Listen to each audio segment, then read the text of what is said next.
Hello friends, welcome to प्रतियोगिता दर्पण। मैं हूं प्रशांत। आज हम बात करने जा रहे हैं चंद्रयान 3 के बारे में। हाल ही में इसरो ने चंद्रयान 3 को लॉन्च किया है। 14 जुलाई के दिन इसे लॉन्च किया गया और इंडिया का ये तीसरा लूनर मिशन है, यानी कि मून से रिलेटेड इंडिया का तीसरा मिशन है। इससे पहले Chandrayaan 1 as well as 2 launch किए जा चुके थे। आइए डिटेल से देखते हैं। बेसिकली चंद्रयान 3 को लॉन्च किया गया श्रीहरिकोटा आंध्र प्रदेश से।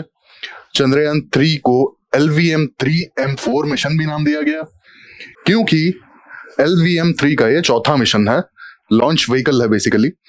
अब चंद्रयान 3 में 3 पार्ट्स हैं। पहला लैंडर मॉड्यूल, दूसरा प्रोपल्शन मॉड्यूल, तीसरा है रोवर। तो बेसिकली रोवर को मून पर डिप्लॉय करने का काम लैंडर का होगा। इसके अलावा रोवर की डिटेल हम देख चुके हैं कि rover is basically design to conduct experiments as well as measurements on moon. Lastly propulsion module. Propulsion system is basically rover as well as lander को मून के ऑर्बिट तक ले जाने का काम प्रोपल्शन मॉड्यूल का होगा। बेसिकली रोवर का काम मून पर केमिकल एनालिसिस करने का होगा and propulsion module to carry lander and rover from launch vehicle injection to 100 kilometre circular polar lunar orbit. Lunar orbit तक lander as well as rover को पहुंचाने का काम प्रोपल्शन सिस्टम का होगा, प्रोपल्शन मॉड्यूल का होगा। अब बेसिकली ऑब्जेक्टिव्स की बात कर लेते हैं कि ऑब्जेक्टिव्स क्या हैं चंद्रयान 3 के, क्योंकि इससे पहले हमने देखा था कि Chandrayaan 1 as well as Chandrayaan 2 भी लॉन्च किए जा चुके हैं। अब चंद्रयान 3 को लॉन्च करने का सबसे पहला मोटिव है सेफ एंड सॉफ्ट लैंडिंग को डेमोन्स्ट्रेट करना। बेसिकली चंद्रयान 2 में क्या हुआ था, चंद्रयान 2 में सॉफ्ट लैंडिंग नहीं हो पाई थी और क्रैश कर गया था रोवर। तो यहां पर soft landing as well as hard landing का अगर हम डिफरेंशिएट करें तो कोई भी ऑब्जेक्ट है, सपोज आपका ये रोवर है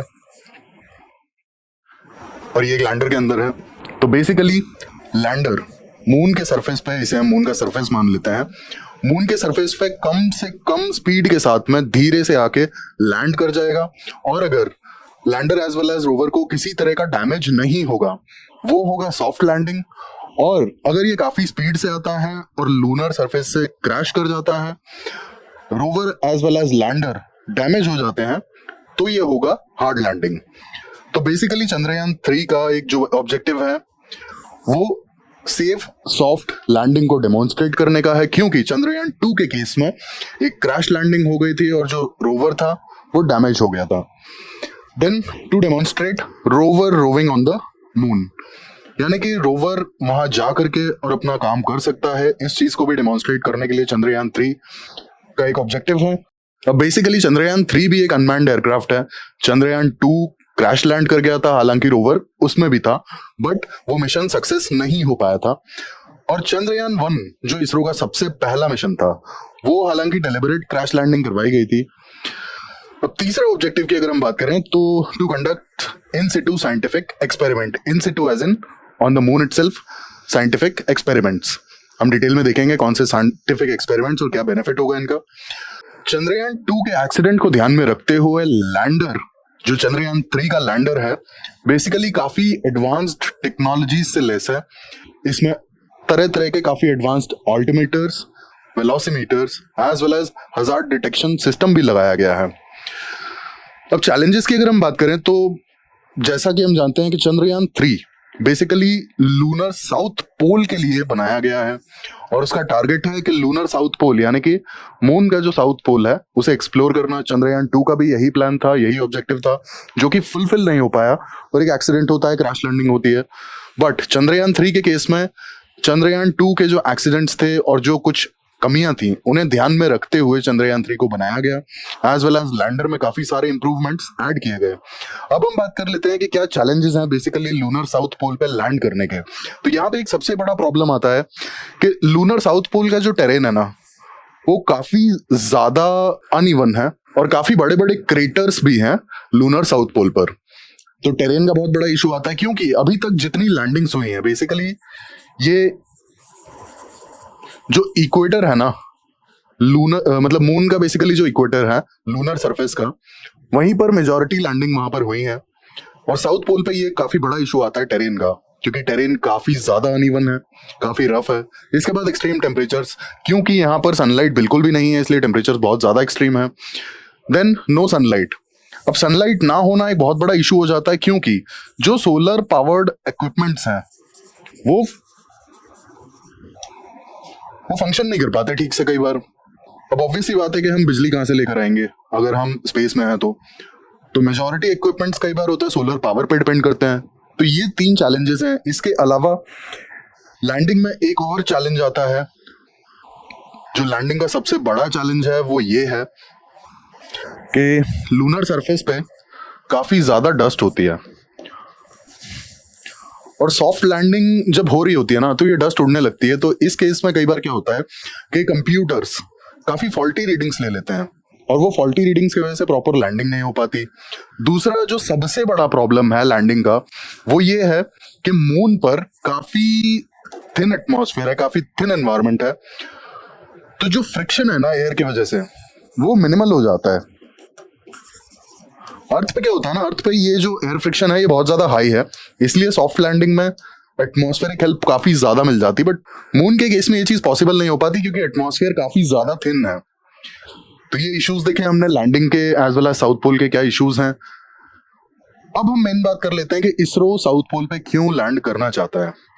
तो एक ऑब्जेक्टिव तो हम जान चुके, चंद्रयान 2 एक्सीडेंटली कुछ इश्यूज के कारण से अपना मिशन पूरा नहीं कर पाता है सॉफ्ट लैंडिंग का, तो ये एक बहुत बड़ा ऑब्जेक्टिव है। दूसरी चीज वहां पर वाटर रिसोर्सेज को कंफर्म करना। अब basically NASA as well as ISRO ने चंद्रयान 1 में ये चीज कही थी कि मून पे वाटर पार्टिकल्स अवेलेबल है, स्पेसिफिकली साउथ पोल पे, जो कि आइस क्रिस्टल्स के फॉर्म में है। तो वाटर रिसोर्सेज को कंफर्म करने के लिए साउथ पोल पर लैंड करना चाहता है इसरो। सेकंड चीज साइंटिफिक परसेप्शंस। अब बेसिकली अगर आइस क्रिस्टल्स, ऐसा कहा जाता है कि मून का जो साउथ पोल है, जो सदर्न पार्ट है, वहां पे बिलियंस ऑफ द ईयर्स से सनलाइट नहीं पहुंची है। इस कारण से जो आइस है वो एकदम इंटैक्ट है, वैसी की वैसी ही है from the billion of the year. मतलब लाखों करोड़ों साल से वो जो आइस मौजूद है साउथ पोल पे मून के, वो ऐसी की ऐसी है, एकदम इंटैक्ट है, अनडिस्टर्ब्ड है। तो ये साइंटिफिक एक्सपेरिमेंट्स के लिए काफी ज्यादा हेल्पफुल होगा, एज वेल एज मून की हिस्ट्री, मून के फॉर्मेशन की हिस्ट्री, सोलर सिस्टम के फॉर्मेशन की हिस्ट्री के काफी ज्यादा हमें एविडेंसेस मिल सकते हैं। फिर आता है अर्थ की हिस्ट्री। अब बहुत सारी ज्योग्राफिक थ्योरीज ये भी कहती हैं कि मून का फॉर्मेशन अर्थ की वजह से हुआ। एक मार्स के साइज का प्लैनेट अर्थ से आके कोलाइड करता है और उसके बाद मून बन जाता है बेसिकली। तो साइंटिस्ट का ये भी मानना है कि अर्थ की हिस्ट्री मून से पता लगाई जा सकती है, काफी हेल्पफुल हो सकती है मून पे जो एविडेंसेस हैं, जो पार्टिकल्स हैं, उनकी हेल्प से। तीसरा आता है फिर ग्लोबल कोलैबोरेशंस। अब नासा, इसरो, रॉसकॉस्मोस जो रशियन स्पेस ऑर्गेनाइजेशन है, ये सारी ऑर्गेनाइजेशंस अपने मिशन में काफी सक्सेसफुल रहती हैं। European Space Organisation, Japanese Space Exploration Agency, तो ये सब जो एजेंसीज हैं काफी सक्सेसफुल रहती हैं अपने स्पेस रिलेटेड मिशंस को लेकर के। तो अगर एक के बाद एक सक्सेसफुल मिशंस जाते रहेंगे तो ऑब्वियस ही बात है कि ये एजेंसीज एटलीस्ट कोलैबोरेट कर पाएंगी और एक दूसरे की हेल्प कर पाएंगी ऐसे प्रोजेक्ट्स के लिए, ऐसे मिशंस के लिए जो ग्लोबल लेवल पे काफी हेल्पफुल हो सकते हैं। Lastly technological advancement.